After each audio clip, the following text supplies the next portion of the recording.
বাংলাদেশ জাতীয়তাবাদী দল শহীদ জিয়া রাষ্ট্রপতি এই দেশকে গণতন্ত্র ফিরিয়ে আনিছে।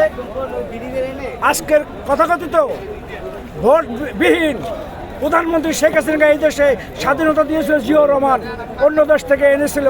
আর শেখ হাসিনা এই দেশের মানুষকে, এই দেশের জনগণের বোমার আঘাতে মানুষকে টিয়ারশেল দিয়ে সারা দেশে বাংলাদেশের মানুষকে ঘুমাতে দেয় নাই। এই দেশের মানুষকে ভারতকে তাড়াতাড়ি করার জন্য আজকে বাংলাদেশের মানুষকে স্বস্তি এসেছে। আজকে ছাত্র জনতার মাধ্যমে, বাংলাদেশ জাতীয়তাবাদী দলের মাধ্যমে, তারেক রহমানের নেতৃত্বে বাংলাদেশে একটি শস্য আসছে, মানুষের নিঃশ্বাস ফেলার অধিকার আসছে। আমরা মনে করি একটু সুন্দর দেশ করার জন্য জাতীয়তাবাদী দল তারেক রহমানের নেতৃত্বে আমরা করছি ইনশাআল্লাহ। আচ্ছা, আজকে তো আপনাদের 16 বছর পর তো প্রতিষ্ঠাবার্ষিকী পালন করলেন উৎসব ভাবে, অনুভূতিটা কি আসলে? অনুভূতি আজকে মানুষের মনে নিঃশ্বাস ছাড়ার একটি দিন এসেছে।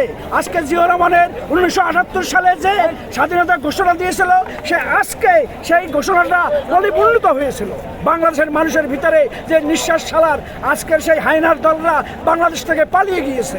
আজকে সবার মনে এই আনন্দ আসছে, আমরা জাতীয়তাবাদী দল, জাতীয়তাবাদী শক্তি এই দেশকে স্বনির্ভর করে গড়ে তুলব ইনশাআল্লাহ।